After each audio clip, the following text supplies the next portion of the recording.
Hello and welcome to another exciting episode of the Weekly Shonen Jump Breakdown for the week of January 22nd, 2018. My name is Trey, this is the Full Spectrum, and let's get started. We start off this week with Act Age 1. This is a pretty cool little one-shot, or not one-shot, it's a pretty cool little jump start. I really liked Unagi K, her design was really cool. Kuroyama's design was pretty cool. Everything about the Stars company that gets actors and, makes them even better actors, uses them in their movies, things like that.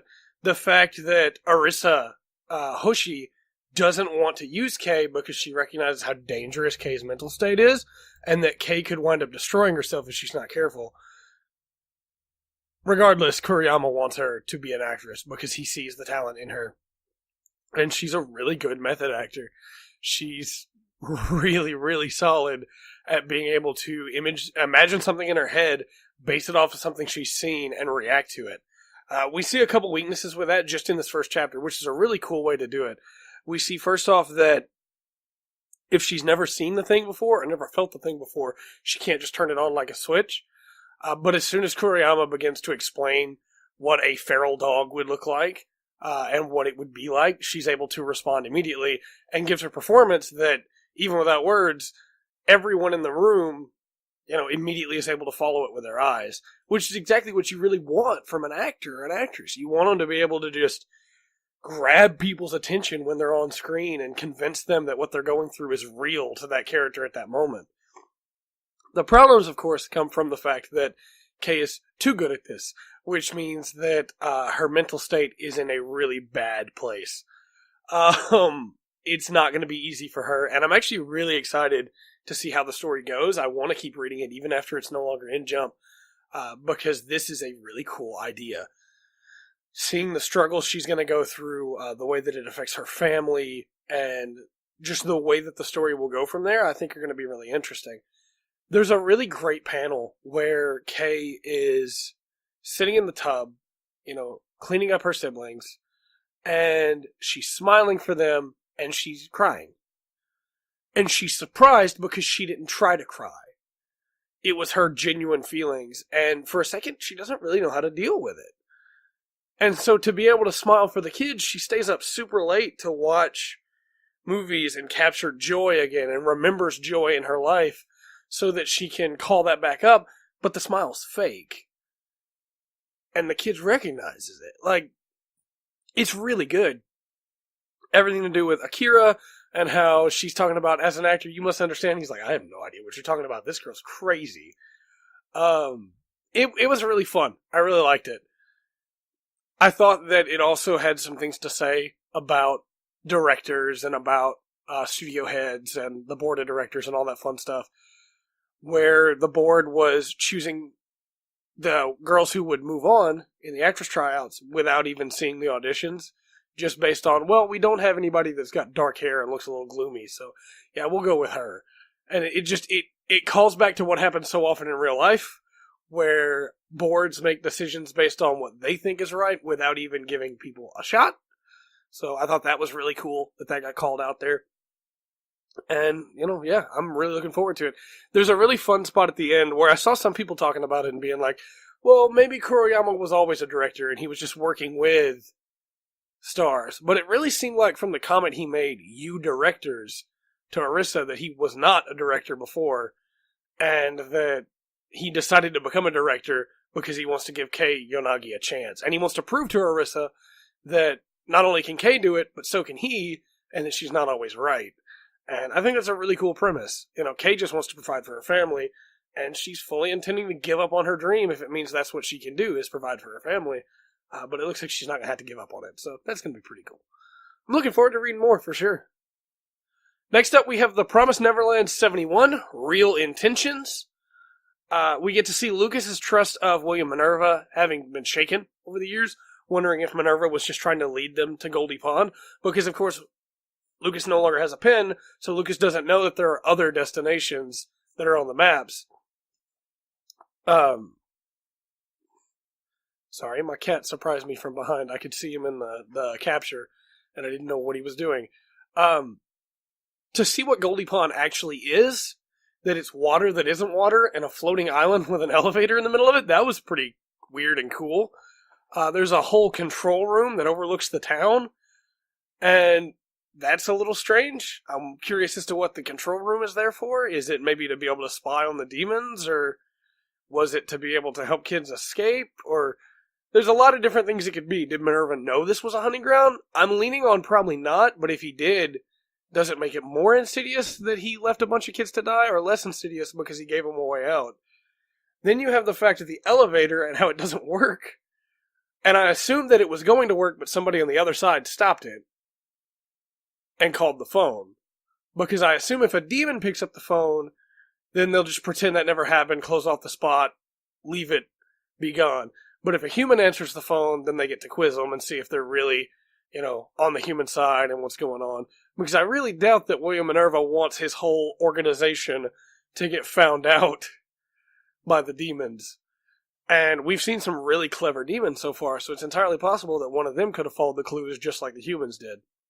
But it was pretty cool. It felt like a really short chapter because I wanted to see what else was going on. But there was also a really good moment where Emma and Lucas are laughing about how it can't be this easy. This elevator can't just take us straight to the human world because there's no way it'd be that easy after how hard the rest of the quest has been. And I thought that was a really nice touch. That was fun. Next up, we have Robot Laserbeam 41, Last Day of the Daizon Open, Part 7. Dorian's really feeling it.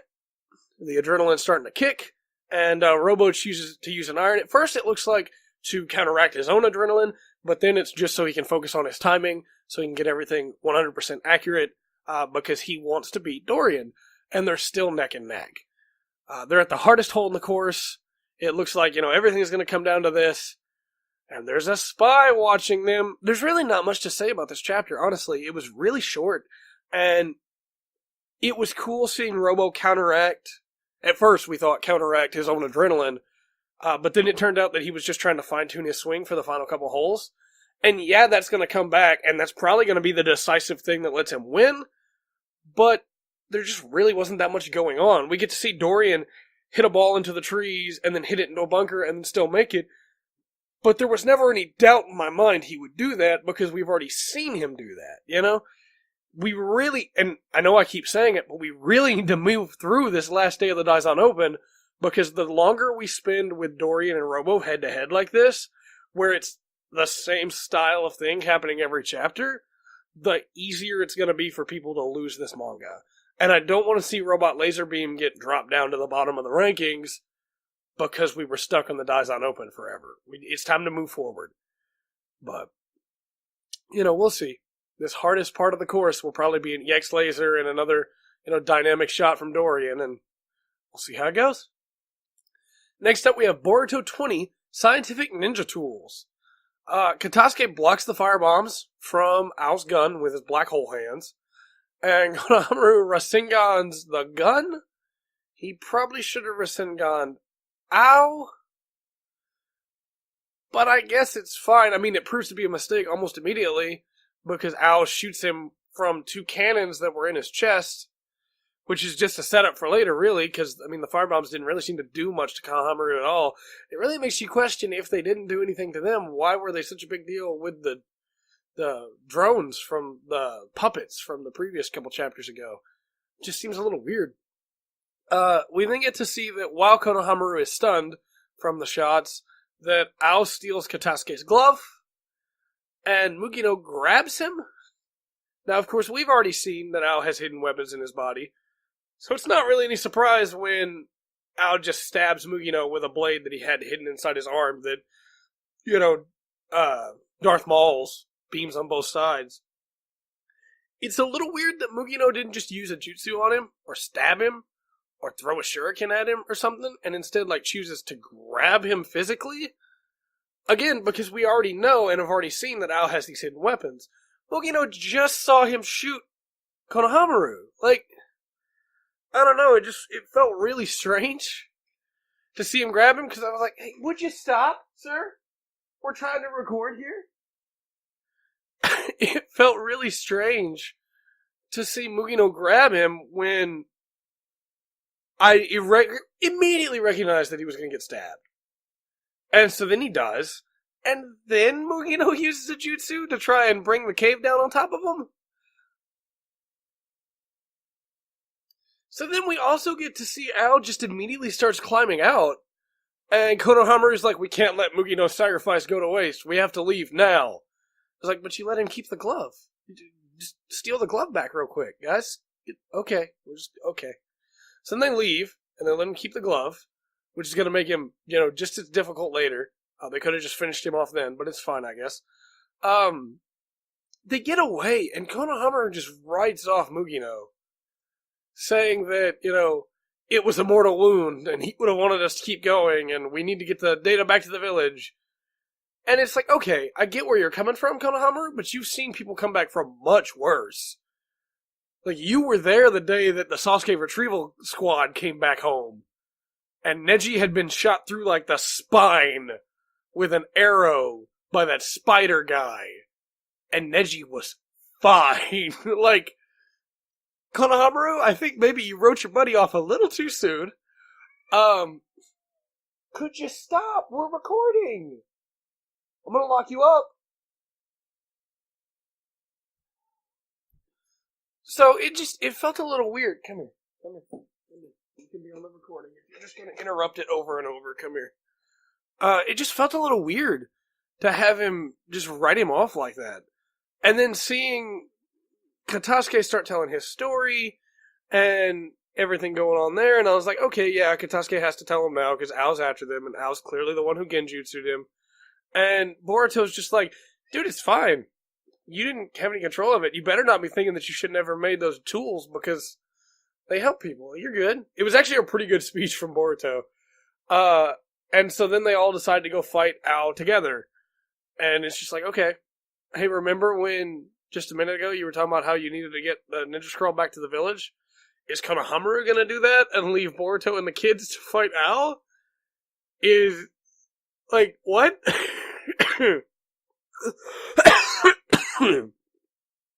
What? It's just so weird. I don't understand. How do you get to that conclusion? We'll move on. Next up is Black Clover 141, Crazy Magic Battle. Henry dons the mantle, then rocket punches the hideout. We got a match now, folks. Salamander Godzilla versus Brute Justice. Sally ruins it immediately by using her giant goo monster to turn into regular goo and just overwhelm the castle. That could have been such a cool fight, too. Dang it, Sally. Gray looks at Ghosh, something that she never would have been able to done before. Before all that character development she got last time with Ghosh. And multiplies using Ghosh's power, which is something he never would have done for someone else before the previous arcs where they got all that character development. And turn the goo to plants.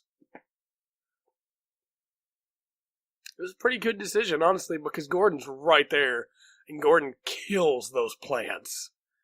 He plants a cloud that festers inside and kills them. It was really sick. After that, we get to see...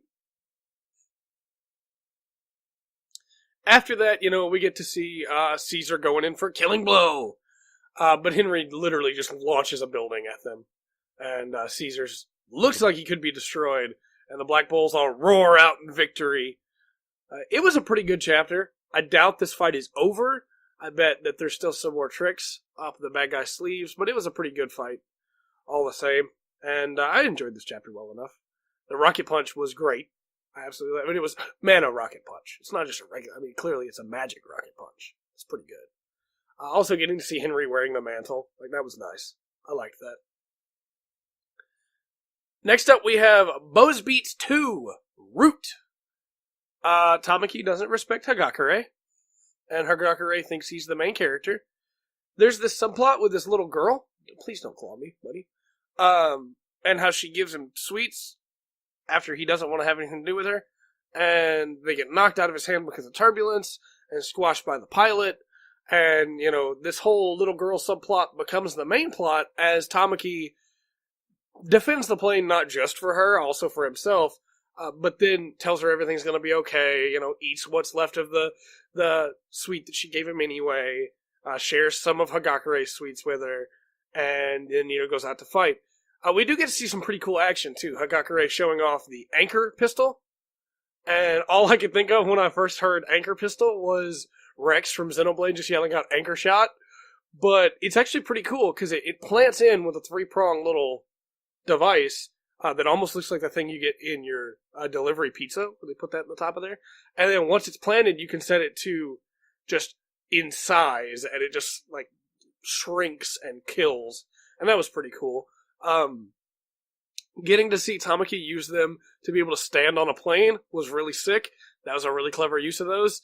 And then seeing the Chimmy being like, you needed to bring guns to kill me, and Tamaki's like, who needs a gun? And pulls out his prayer beads and makes them gigantic and kills it. And that was really cool, but it also set a precedence that I wasn't a huge fan of. I mean, when we saw the giant soul that Tamaki had, I was like, okay, here we go. He's got a lot of spiritual pressure because he's got a giant soul. And then we see Ryu Daiji in this chapter talk about how he needs to use the prayer beads and use his giant soul as a weapon because it's unbelievably large. And it just immediately made me think of yeah, you're the main character. You have all these crazy powers. And it makes me a little worried that because he's got a giant soul, he's going to be using techniques other people can't use. That's not my favorite kind of protagonist. I don't mind it all the time, but I prefer protagonists that are on the same level playing field with everybody else. You give me somebody like Asta from Black Clover, who's in a worse spot than our regular main characters, and I'm like, but you give me somebody like Deku from My Hero Academia, whose quirk is really powerful. It's probably the most powerful quirk, but he doesn't really know how to use it yet. So he's on the level playing field with everybody else. Or Luffy with the Gum Gum Fruit. The Gum Gum no Mi is basic, really. It's not even a Logaya, and it's just a standard Paramecia. And Luffy is able to stand up to some of the toughest people around because of it. Even though he's on the same level playing field with them. So, that's my preferred protagonist. Or look at, Gon from Hunter x Hunter. Dude has nothing special about him other than his confidence and his desire to keep fighting. Yeah, he's pretty strong, but because he trained to be pretty strong. I like protagonists that are on a level playing field. And granted, Tamaki is not as bad as some could be. He's not Ichigo in this situation. Tamaki still has to actually train because he doesn't know what he's doing. But, we'll see. Bozebeats isn't done yet, so there's still quite a bit to go. There also was a really cute moment where the girl thanks him at the end, and Tamaki finds a way to say thank you. That was pretty nice. So, I'll keep reading it, for sure. I want to know where it goes. Next up is Dr. Stone 43, Humanity's Final 6. We get to see life on the space station. And we get to see Byakuya, and Lillian, and Shamil, and Yakov, and the others enjoying themselves and having a good time up there. Lillian playing pranks, and Byakuya ruining them. It seems like they're having a good time up there. And then we get to see the horror. Please don't stop the recording, sir. Get away from the keyboard.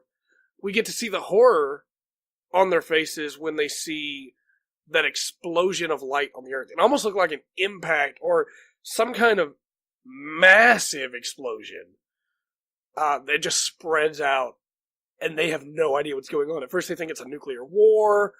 They're finally able to connect to live streams from Earth, for instance, of a game, and see everybody turn to stone. And it sparks a conversation where they have to decide, what do they want to do? Do they want to stay in space and see if somebody reaches out to them? Or do they want to go back to Earth? And obviously they're going to go back to Earth. Byakuya and Shamil are in agreement that they have to... go back to Earth. Because there's not really any other option for that, But past that, they're the last 6 people alive right now that aren't stone. And Byakuya wants to save Senku. Now we know, of course, that he's going to get home and he's not going to be able to save Senku. But Byakuya wants to protect his son and the other 7 billion people on Earth. It's important to them. And it really makes you look at this and go, wow, that's a terrible situation to be in. Because you're sitting in space knowing that the Earth's in trouble and you can't get in contact with anybody. And you don't know if when you get down there, everybody's going to be okay or not. And of course, we know that they're not. But I loved this chapter. It was really good. Next up is Food Wars 247, Ice Queen. We get to see Erina convincing Momo to try her Noriaki, and Momo finally understanding what the difference was, and why it didn't matter that it was not 100% cute, because that's not what Erina was aiming for. She was aiming for more than that. She was aiming for 120%, just like Momo. And that Megami, sorry. And that Megami had inspired her because Megami didn't go for the safe option. She went for the... Because Megami didn't go for the safe option, she went for the better option. She went for the what would make this dish taste better. And she failed, but in doing so, she also upset Momo's apple cart, and led the way for Erina's victory doing the exact same thing. We also find out from Alice that Erina named the dish after Megami as well, sort of. We get to see how upset finding out that Megami was on the right tack after all. Like, just how angry that makes Momo. And Erina thinks about how she knows that feeling and looks over at Soma, because that's what Soma does to her. That exact feeling. And he has no idea what she's talking about. Like, he doesn't get the look at all. It was really good. Momo loses it. Erina puts her in a place. Then uses Soma's catchphrase. Basically. It was a pleasure to serve you instead of happy to serve. And he calls her on it. He talks to her about it. He's not mad. He actually seems to be having a really good time with the fact that she used his catchphrase. She's blushing. She's real embarrassed about it. Even talks about how she didn't mean to use it. I thought that was a really nice touch. She's been affected by Soma on a really deep level, because he's changed everything for her in the way that she looks at cooking. And I think that's really cool that we're still getting those moments between the two that we really haven't seen for a while. We haven't seen any of those moments in quite a ways, but that was a lot of fun. And then next chapter will be Ishiki versus Tsukasa. And that's going to be fun.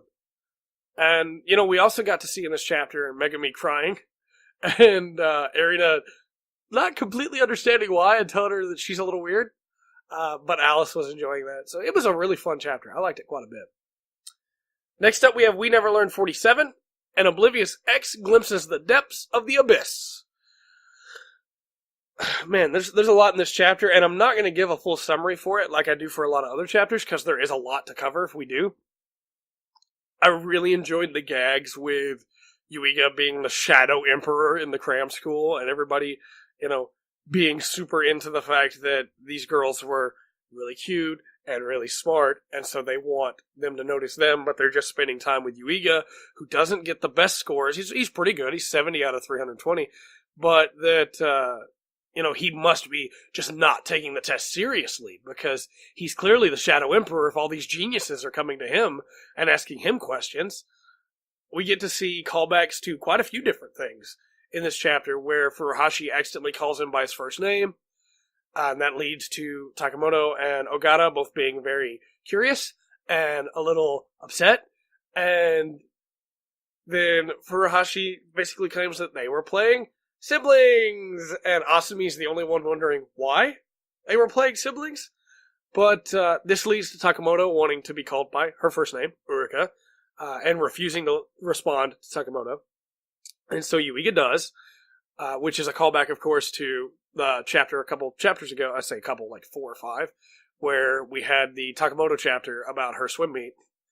And then Ogata wants to be called by her first name, and Yuiga's not sure about that one either, but she asked him if he would rather be called Perf, because calling back to her chapter, where there were some misunderstandings about her cup size.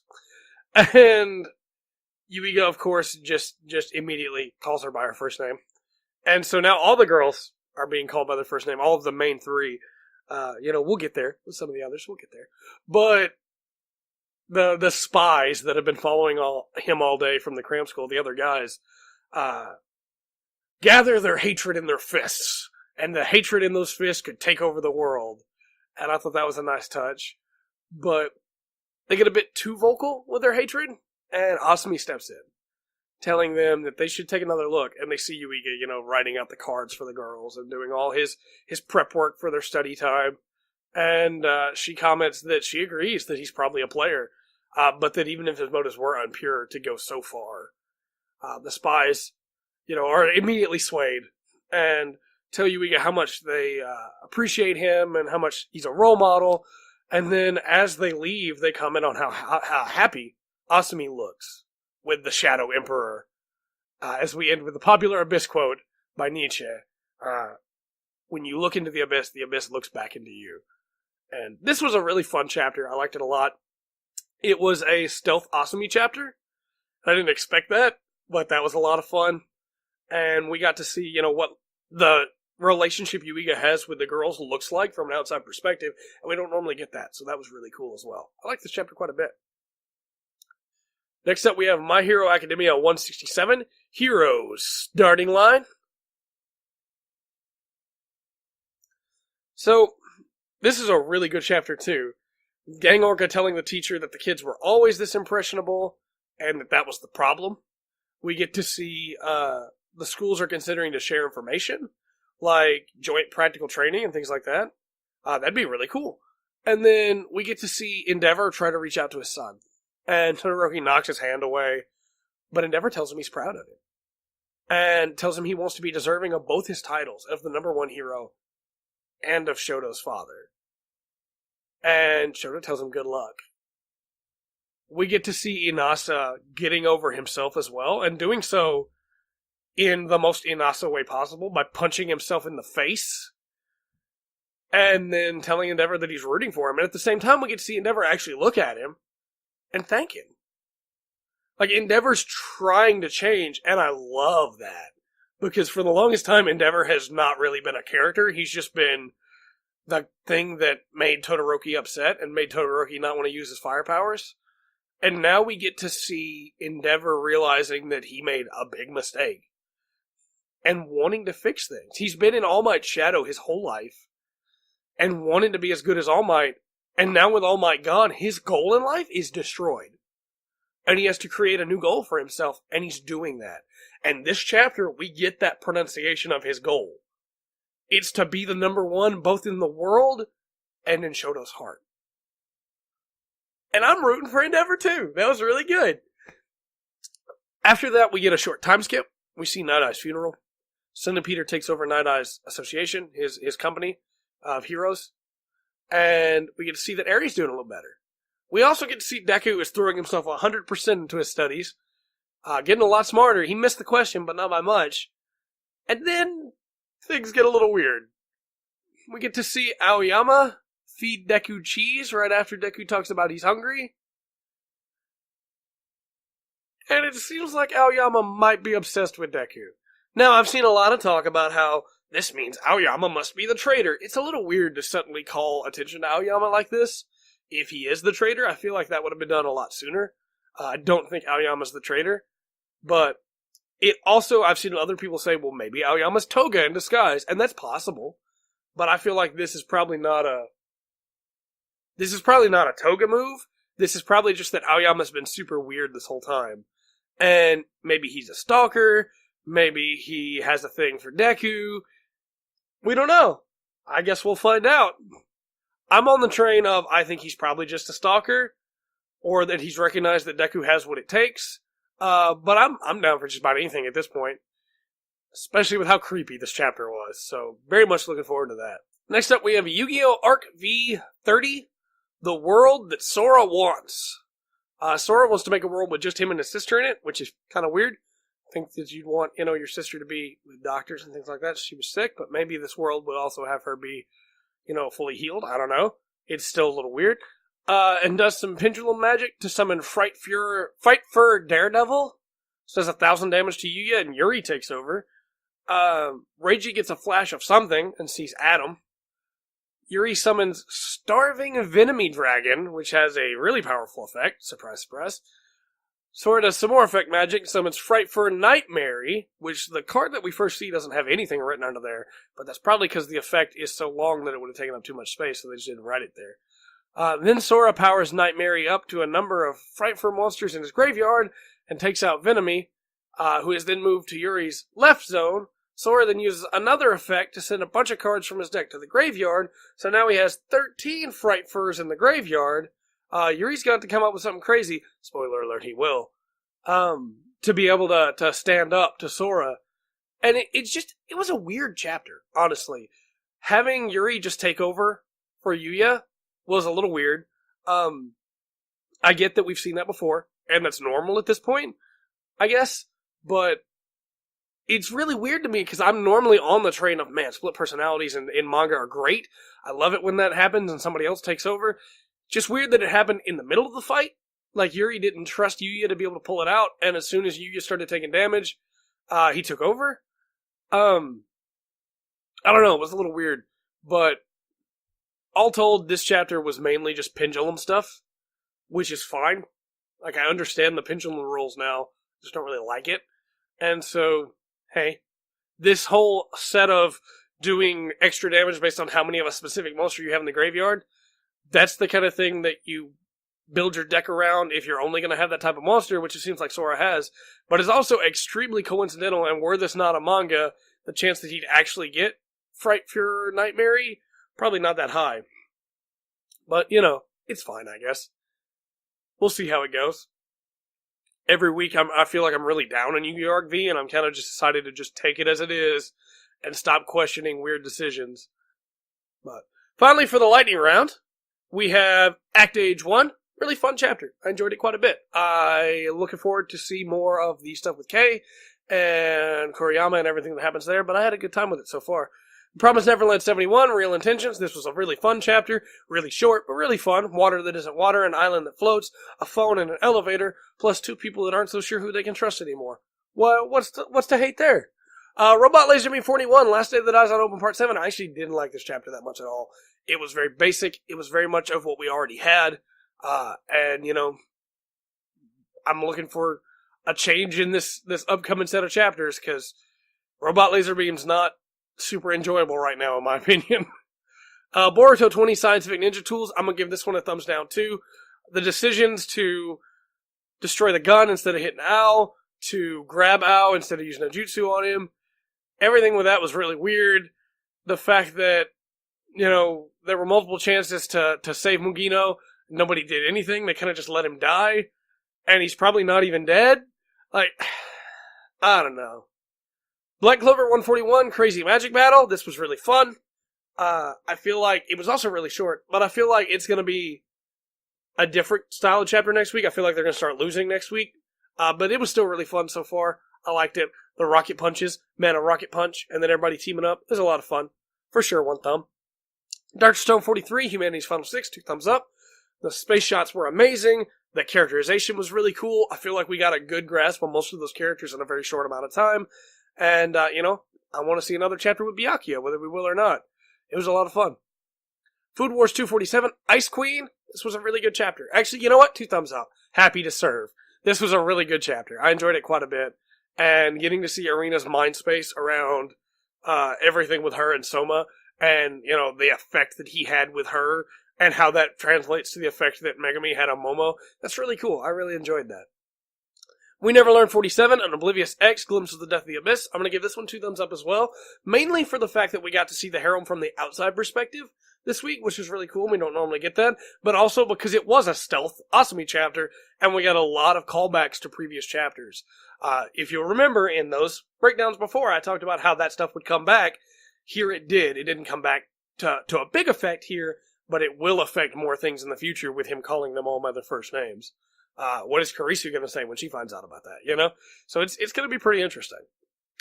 My Hero Academia, 167, number 1, 2 thumbs up for sure. Endeavor trying to reach out to his son. Creepy Aoyama, Night Eye's Funeral. Looking forward to more. Really enjoyed it. And Yu-Gi-Oh! Arc V30, completely even. I have no positive or negative feelings that outweigh any of the other.